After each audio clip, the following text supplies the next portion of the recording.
अस्सलाम वालेकुम दोस्तों, आज मैं आपके सामने 3 मसलों के तहत आया हूं।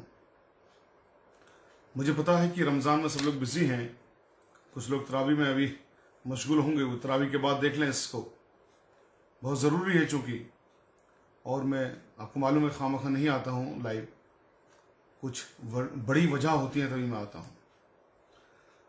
तो आज जो सबसे बड़ी वजह है, इनफैक्ट हमने 3 पॉइंट रखे हैं। एक पॉइंट हमारा है कि केजरीवाल साहब क्या फिर से वही करना चाहते हैं जो उन्होंने पिछले महीने में किया था, 24 मार्च से लेकर के 31 मार्च तक। और दूसरा मसला है कि जो लोग जिनको सैलरी मिलती थी वक्फ बोर्ड के जरिए, इमामों को और मुअज्जिन को, उनकी सैलरी 5 महीने से नहीं मिली है। वो क्यों नहीं मिली है, उसके बारे में चर्चा करेंगे आपसे और गवर्नमेंट को एक्सपोज करेंगे इंशाल्लाह इन दोनों मसलों में। और तीसरा मसला एक है जफरुल इस्लाम साहब का, जो चेयरमैन है दिल्ली माइनॉरिटी कमीशन के, और एक चौथा छोटा सा इशू हो गया है कल से जो चल रहा है, उसके बारे में मैं आ जाऊंगा अपने आखिर में। तो दोस्तों, सबसे पहला मसला तबलीगी जमात को लेकर है, या तबलीगी जमात के उन साथियों को लेकर है जिनको 31 तारीख को क्वारंटाइन किया गया था सुल्तानपुरी में। और क्वारंटाइन के बारे में जितनी नॉलेज मुझे है उतनी नॉलेज आपको भी होगी। टेलीविजन वगैरह रोज आए दिन सब लोग देखते हैं, तमाम मेडिकल बुलेटिन्स भी उस पर आते हैं कि शक की बुनियाद पर 14 दिन क्वारंटाइन रखा जाता है, और अगर कोई पॉजिटिव पाया गया तो जब तक वो नेगेटिव ना आ जाए जब तक उसका इलाज चलता है, और नेगेटिव आने के बाद में फिर उसको 14 दिन क्वारंटाइन रखा जाता है। यानी कि कोई केस अगर पॉजिटिव है तो उसकी बीमारी सही होने के बाद उसको 14 दिन क्वारंटाइन रखेंगे, और किसी को कोई बीमारी नहीं है उसको शक की बिना पर या वो किन्हीं लोगों के संपर्क में आया जिनको कि ये बीमारी है कोरोना वायरस, उनके संपर्क में आने की वजह से, हालांकि उनको नहीं है लेकिन उनको 14 दिन तक रखा जाएगा कि क्योंकि इसके सिम्टम्स काफी लेट आते हैं। तो 14 दिन का जो ये कार्यक्रम है, ये मेरे ख्याल एक वेल एस्टेब्लिश्ड है, इसमें कोई शक की गुंजाइश नहीं है। पिछले महीने आपको याद होगा जब मरकज के लोगों ने एप्लीकेशन दी एसडीएम साहब को और डीएम साहब को कि साहब यहां पर लोग हैं, इनको आप खाली करवाइए, मदद करिए, कर्फ्यू के पास दीजिए। वो कर्फ्यू के पास नहीं दिए गए थे, और उसके बाद में क्या किया था, फिर उसके 4 या 5 दिन बाद माहौल को इस कदर बना दिया गया, इस कदर बिगाड़ दिया गया कि उनके खिलाफ एफआईआर करवाई, तबलीगी जमात के खिलाफ एफआईआर करवाई, मौलाना साहब के खिलाफ एफआईआर करवाई। दरअसल मकसद तबलीगी जमात के खिलाफ या मौलाना साहब के खिलाफ एफआईआर करवाना नहीं था, मकसद था पूरे मुसलमानों को कटघरे में लाके खड़ा कर देना, ताकि मुसलमान फिर किसी भी चीज में बोले नहीं, कहीं भी कुछ भी हो जाए, चाहे उनके ऊपर आप कोई सा भी एक्ट लगा दें, कुछ भी कर दें उनके साथ, वो कुछ बोलने वाले ना रहे। उनको आप इतने डिफेंसिव उसमें लाके खड़ा कर दीजिए, कटघरे में लाके खड़ा कर दीजिए, जो कर दिया गया। अब फिर से वही मुकाम दोबारा से आता जा रहा है।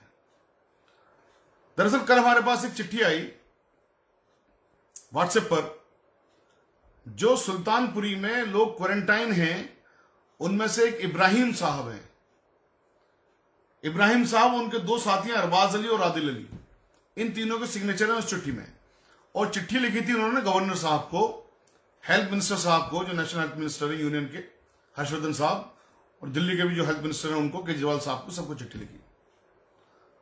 वो चिट्ठी का जो मजमून है वो जरा सा मैं आपको संक्षेप में बताऊंगा, और उससे आपके, मेरा ख्याल यह है कि आप लोगों के दिमाग की बत्ती जलेगी, और जब आपके दिमाग की बत्ती जलेगी तो फिर आप इनका भी हाल वही कर देंगे जो आप लोगों ने हाल किया इस सांप्रदायिक मीडिया का। मुझे इस यकीन के साथ मैं आप लोगों के सामने ये चीज बता रहा हूं। वो चिट्ठी में यह लिखा हुआ है कि 31 तारीख को हमें क्वारंटाइन किया गया, 31 मार्च को। क्वारंटाइन का टाइम होता है 14 दिन का। चूंकि हमारे इलाके में, इब्राहिम साहब लिखते हैं, मंगोलपुरी में वो रहते हैं, कि हमारे इलाके में जमात आई हुई थी, हमने इन्फॉर्म किया सरकार को कि सब जमात आई हुई है, तो उन्होंने हमें क्वारंटाइन में रख दिया सुल्तानपुरी में, DDA फ्लैट्स में, T4 में। और यहां पर ना सिर्फ उनकी उस जमात को रखा, बल्कि जमात से रिलेटेड ज्यादातर लोगों को, यानी 750 लोग, 750 750 लोग जो जमात से रिलेटेड हैं, क्वारंटाइन में सुल्तानपुरी में रखा गया, जिसमें विदेशी भी हैं, देशी भी हैं। ये 31 मार्च या 1 अप्रैल 2 अप्रैल को यहां पर भेजे गए। किन लोगों को भेजा गया? जिनको कोई भी बीमारी नहीं थी, लेकिन वो तबलीगी जमात से रिलेटेड थे, उनको क्वारंटाइन सुल्तानपुरी भेजा गया। या जिन लोगों की बीमारी सही हो गई इलाज के बाद, फिर उनको क्वारंटाइन भेजा गया। अब हद यह है कि 31 मार्च से आज 30 अप्रैल आ गई, यानी कि 31 दिन हो चुके हैं। अभी तक भी इन लोगों को क्वारंटाइन सेंटर से अपने घर जाने की इजाजत नहीं दी गई है। मैंने जब उनसे फोन करके पूछा कि SDM साहब नहीं आते हैं क्या, DM साहब नहीं आते हैं क्या, आपने उनसे क्यों नहीं दरखास्त करी कि भाई आपके क्वारंटाइन का टाइम पूरा हो गया, 14 दिन का होता, आपको 31 दिन हो गए।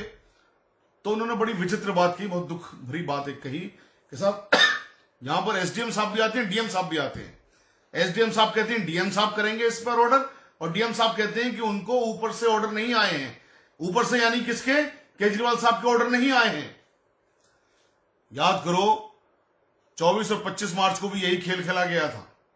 जब SDM साहब को एप्लीकेशन दी गई थी, SDM साहब ने कहा था DM साहब को दीजिए, DM साहब को एप्लीकेशन दी गई, DM साहब ने कहा कि साहब अभी हम गवर्नमेंट से ऑर्डर ले रहे हैं, तब कर्फ्यू आज इश्यू करेंगे।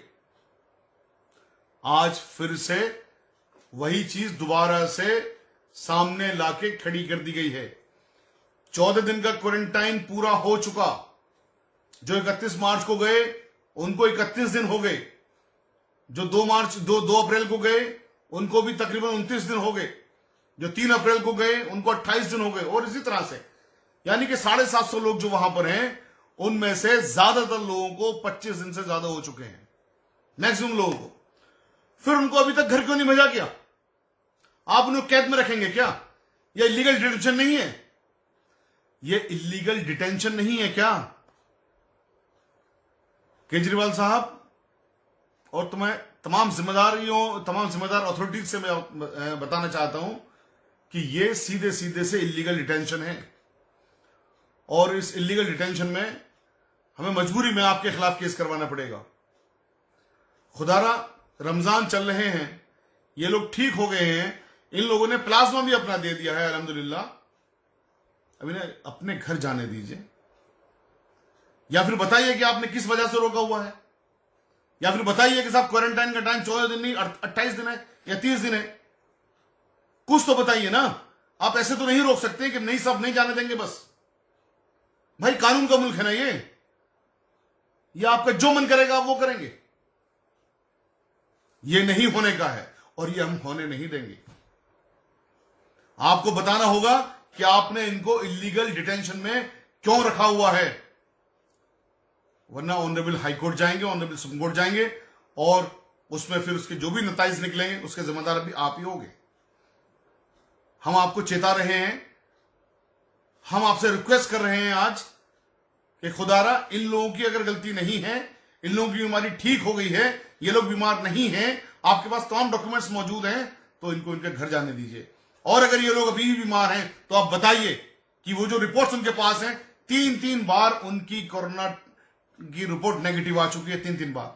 जब पहली बार आई तो कहा दोबारा आएगी तो भेजेंगे, दोबारा आई तो फिर कहा तिबारा आएगी तो भेजेंगे, तिबारा भी आ चुकी। कितनी बार आप क्वारंटाइन की रिपोर्ट्स लेंगे? दूसरी बात, आपने जो खेल खेला तबलीगी जमात को बदनाम करने का,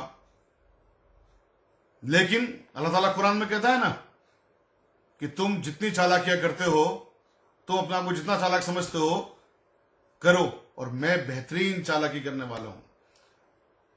तो अल्लाह ताला ने क्या किया? एक शेर के साथ मैं उस चीज को कहना चाहूंगा।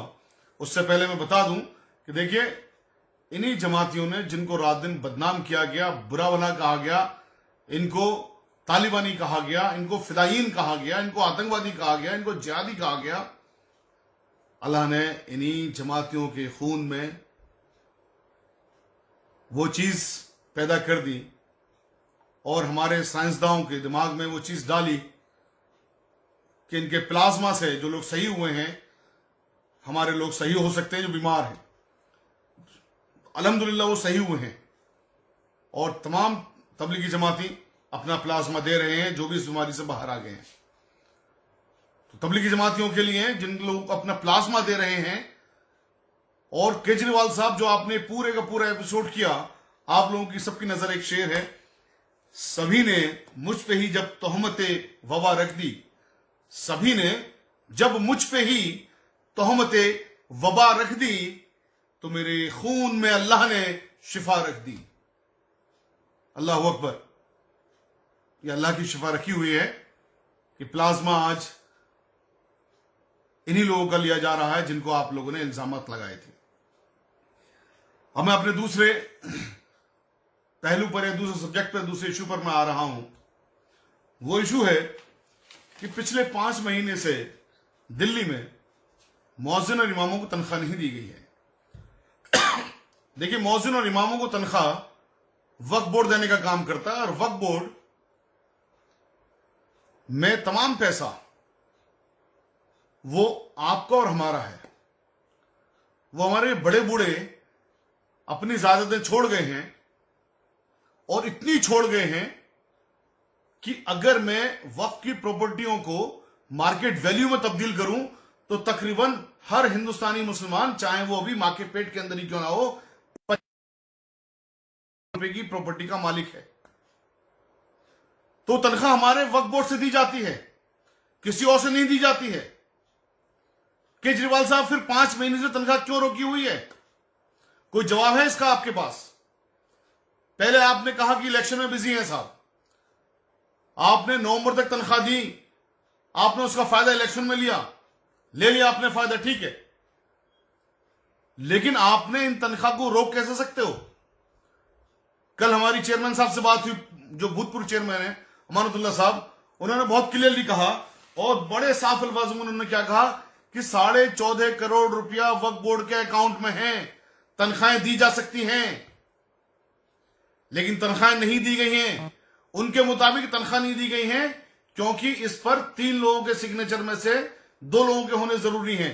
3 कौन? चेयरमैन, सीईओ और हिमाल अख्तर साहब जो कि मेंबर हैं दिल्ली वक्फ बोर्ड के। तो चेयरमैन साहब तो आजकल है नहीं, तो आउट ऑफ 3 में से कोई 2 भी अगर कर दें तो ये सैलरी रिलीज हो जाएगी।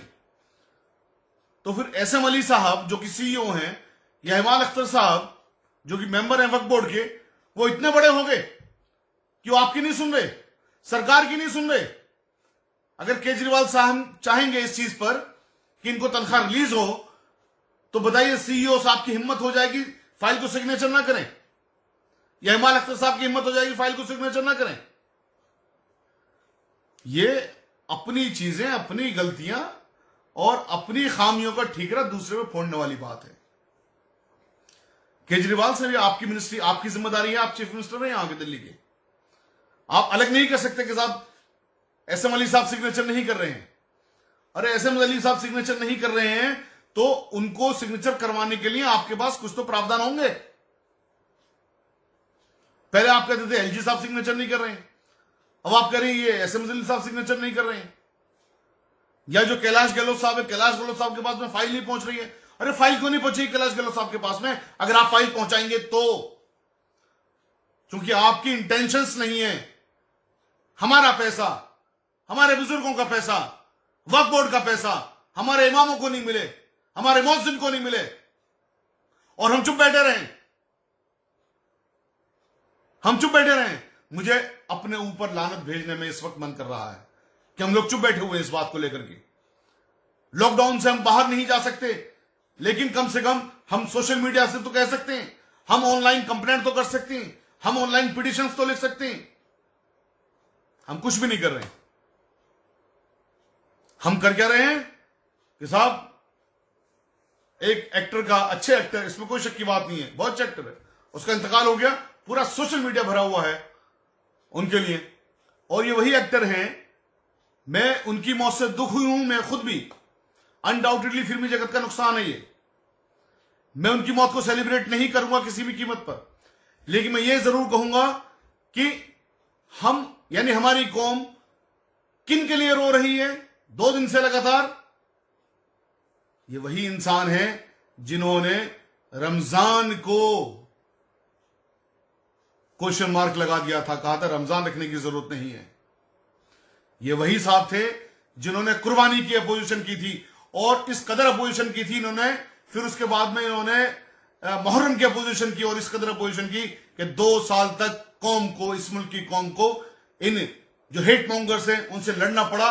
इनके द्वारा जो इशू क्रिएट किए गए थे उसकी वजह से, जब इन हेट मॉन्गर्स ने कहा कि इरफान खान साहब तो मुसलमान है ना, वो ये बात कहते हैं कि रमजान के बारे में आपको दोबारा सोचना चाहिए, कुर्बानी के बारे में आपको दोबारा सोचना चाहिए, मुहर्रम के बारे में आपको दोबारा सोचना चाहिए, तो आप क्यों नहीं सोचते हो? इन्हीं की बयान की वजह से फिर सुप्रीम कोर्ट तक में पिटीशन गई थी, हाई कोर्ट तक में पिटीशन गई थी, लेकिन हमारी कौम खड़ी हो जाती है उनके लिए ही। भाई 5 महीने से मौजिन को तनख्वाह नहीं मिल रही, हम नहीं बोल रहे। क्वारंटाइन में 31 दिन से लोग बंद हैं वहां पर, हम नहीं बोल रहे। और अभी जफरुल इस्लाम साहब ने एक ट्वीट किया था जिसमें उन्होंने ये कहा था कि हिंदुस्तानी मुसलमान अगर मुस्लिम जगत के पास चले गए या अरब जगत के पास चले गए कंप्लेंट करने, तो फिर क्या होगा? हम जफरुल इस्लाम साहब के स्टेटमेंट को सही माने या ना माने वो एक अलग बात है, लेकिन मीडिया ने क्या दिखाना शुरू कर दिया कि जफरुल इस्लाम साहब जैसे देशद्रोही हैं, देशद्रोह का उन्होंने बयान दे दिया।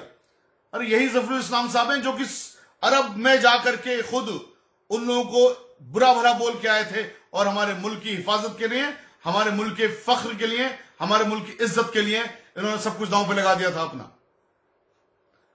लेकिन जब मीडिया में पूरी तरह से दुष्प्रचार हो रहा है, जब मीडिया में रात दिन गालियां बकी जा रही हैं मुसलमानों को, तबलीगी जमात का बहाना लेकर के, हर आदमी का दिल रो रहा है।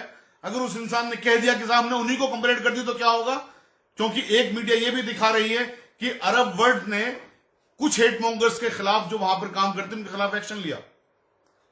उस एक्शन के मद्देनजर उन्होंने ये बात कर दी, तो इस मुल्क का मुसलमान जफरुल इस्लाम साहब के लिए एक स्टेटमेंट नहीं लिख रहा, और इस मीडिया ने, जो हेट मॉन्गर्स हैं, इस सांप्रदायिक मीडिया ने बाकायदा डिबेट चलानी शुरू कर दी कि जफरुल इस्लाम साहब को क्यों नहीं हटा देना चाहिए, उनको क्यों नहीं बर्खास्त कर देना चाहिए केजरीवाल साहब ने, उनको फौरन चेक करना चाहिए, वो संवैधानिक पद पर कैसे रह सकते हैं।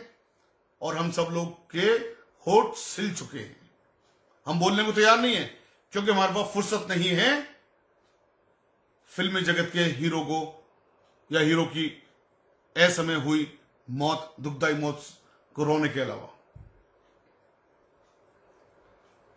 सबने जाना है इस दुनिया से, जो भी आया वो जाएगा, लेकिन जो लोग यहां पर दुनिया के अंदर मौजूद हैं उनके लिए कब लड़ेंगे आप? क्यों अपने हीरो को आप पहचानते नहीं हैं? हमारी आखिर इतनी ज्यादा याददाश्त इतनी ज्यादा बेकार क्यों हो गई है? हम सब कुछ भूल जाते हैं। तब सही तो कहते हैं फिर ये तमाम जो नेता करते हैं कि मुसलमान जाएंगे कहां इलेक्शन के वक्त, सारे वोट तो हम ही देंगे। खुद दिल्ली में केजरीवाल साहब ने यह कहा था पुराने इलेक्शन से पहले कि मुसलमान जाएंगे कहां मेरे अलावा। तो क्या गलत करते हैं वो लोग? और फिर हमारे ऊपर जब जुल्म होता है तो फिर हम लोग इस चीज का रोना क्यों रोते हैं? हमारे पास जुल्म हो रहा है, हमारे पास जुल्म हो रहा है। जब हम अपने असली हीरो को पहचानेंगे नहीं, जिस जफरुल इस्लाम ने लगातार आवाजें उठाई, मैं उनका व्यक्तिगत तौर से बहुत खिलाफ हूं, लेकिन उस इंसान ने आवाज उठाई एक चेयरमैन होने के नाते, जब परवेश वर्मा ने कहा कि दिल्ली की तमाम मस्जिदें या ज्यादातर मस्जिदें इल्लीगल हैं, उनको तोड़ देना चाहिए। इन्हीं जफरुल इस्लाम साहब ने बाकायदा सर्वे करवाया और यह कहा एक भी मस्जिद इल्लीगल नहीं है। जब खिड़की मस्जिद की बात हुई कि खिड़की मस्जिद नहीं है बल्कि राणा प्रताप का या किसी प्रताप का किला है, तो इन्हीं जफरुल इस्लाम साहब ने इस पर सो मोटो एक्शन लेकर के इंक्वायरी करिए, ये कहा कि नहीं साहब ये मस्जिद है। इन्हीं केजरीवाल साहब ने जब ये कहा कि दिल्ली में इतने केसेस हैं कोरोना वायरस से, जिसमें से तबलीगी जमात के इतने हैं, तो इन्हीं जफरुल इस्लाम साहब ने पिटीशन लिखी थी केजरीवाल साहब को कि आप साहब नहीं कर सकते हैं ये, क्योंकि जफरुल इस्लाम साहब दिल्ली माइनॉरिटी कमीशन के चेयरमैन थे। चेयरमैन होने के नाते बाहर से चेयरमैन उन्होंने एप्लीकेशन ये लिखी और उस पर एक्शन हुआ। आज हम उनको जब निशाना बनाया जा रहा है तो किसी भी तरह से खड़े नहीं होने को तैयार है। अरे जफरुल इस्लाम साहब ने, आप उनका स्पष्टीकरण पढ़िए जो उन्होंने स्पष्टीकरण लिखा है। उन्होंने ये नहीं लिखा कि मैं चला गया वहां पर चला जाऊंगा। हम अपने मुल्क के खिलाफ कहीं भी कंप्लेंट करने नहीं जा सकते, ना जाएंगे, ना जाना चाहिए। हम भारतीय हैं और हमें फख्र है इस बात पर। हमें अपनी कानून व्यवस्था पर फख्र है, यकीन है हमें। और मैं फिर बता रहा हूं कि हमें आज तक जितने भी जुल्म सितम हमारे साथ होते हैं ना, उसकी वजह यही है कि हम अपने असली हीरोज को नहीं पहचानते हैं। हम अपने असली हीरोज को नहीं पहचानते हैं, हम कानून की मदद नहीं लेते हैं, हम उल्टे सीधे बयानात में आ जाते हैं। हमने सबसे पहला काम, थोड़ी सी कानून की नॉलेज लीजिए, अपनी हिम्मतों को जगाइए। जो लोग आपके लिए बोलते हैं उनके लिए आप अपना सीना तान के खड़े हो जाइए कि उन पे कोई भी आंच आएगी तो सबसे पहला सीना आपका होगा। वरना आज की डेट में 2 या 3 लोग बोल रहे हैं, कल हो सकता है 2-3 लोग भी ना बोले। क्या चाहते हो? कोई भी ना बोले। जब हीरो के लिए हम रात दिन रोएंगे और इस कदर रोएंगे कि पूरा सोशल मीडिया आंसुओं से भर देंगे, और जो हक की बात हो उसके लिए एक पोस्ट नहीं लिखेंगे, एक कंप्लेंट नहीं करेंगे, एक पिटीशन नहीं लिखेंगे, एक आवाज नहीं देंगे, तो ये 2-4 लोग बोल रहे हैं ना, उनकी हिम्मतें टूट जाएंगी। फिर कहते रहना, दोष देते रहना। न्याय प्रणाली बुरी नहीं है, कानून बुरा नहीं है, हम लोग बुरे हैं।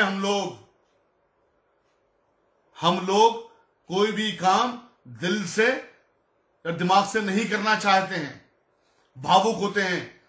जरा सी देर में हमारे रात दिन के उनके गुनाह भूल जाएंगे, रात दिन का अपमान भूल जाएंगे। एक किसी ने हमारी तरफ शफकत का हाथ रख दिया, फौरन उसकी तरफ हो गए।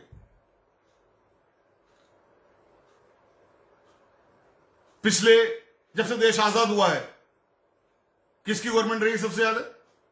कांग्रेस की रही ना। जस्टिस सच्चन ने क्या कहा अपनी रिपोर्ट में कि मुसलमान दलितों से निचले स्तर पर आ चुके हैं। किसकी सरकारें रही सबसे ज्यादा? कांग्रेस की। लेकिन अभी भी हम कांग्रेस के साथ खड़े होने को तैयार हो जाएंगे। केजरीवाल साहब पिछले 5 साल से 6 साल से तकरीबन लगातार जुल्म सितम कर रहे हैं, हम उनके साथ खड़े होने को तैयार हो जाएंगे। मेरे कहने का यह मतलब बिल्कुल नहीं है कि हम बीजेपी के साथ चले जाएंगे। अपने साथ अपने आदर्शों के, अपने लीडरों को तो पहचानो, उनके पीछे तो खड़े हो, उनको ताकत तो देने का काम करो। अगर आप उनको ताकत देने का काम करोगे तो आप यकीन रखो, ये हमारा मुल्क डेमोक्रेटिक कंट्री है, डेमोक्रेटिक कंट्री। यहां पर सर गिने जाते हैं, यहां पर पार्लियामेंट के अंदर आपकी ताकत देखी जाती है। जब आप ताकत दे देंगे कांग्रेस को, ताकत दे देंगे आप बहुजन समाज पार्टी को, ताकत दे देंगे आप समाजवादी पार्टी को, ताकत दे देंगे आप एनसीपी को या दूसरी पार्टियों को, वो जाकर फिर गठबंधन करेंगे उन्हीं लोगों से जिनके खिलाफ आपने वोट दिए। तो फिर आपने आपको ठगा महसूस करेंगे, फिर बकते रहिए गाली। वक्त है, मैं इतना तल्ख बोलने वाला इंसान नहीं हूं, दिल दुख रहा है मेरा, और जबरदस्त तरीके से दुख रहा है कि जो इशू हैं काम करने के, उस पर काम नहीं करेंगे। और बड़े बड़े अच्छे लोग, मैं तो ताज्जुब में हूं इस बात को लेकर के। खैर, यहां पर हम डेमोक्रेटिक कंट्री हैं, आर्टिकल 19 सभी पे लागू होता है, सबका अपना अपना हक है अपनी बात कहने का, अपनी बात करने का।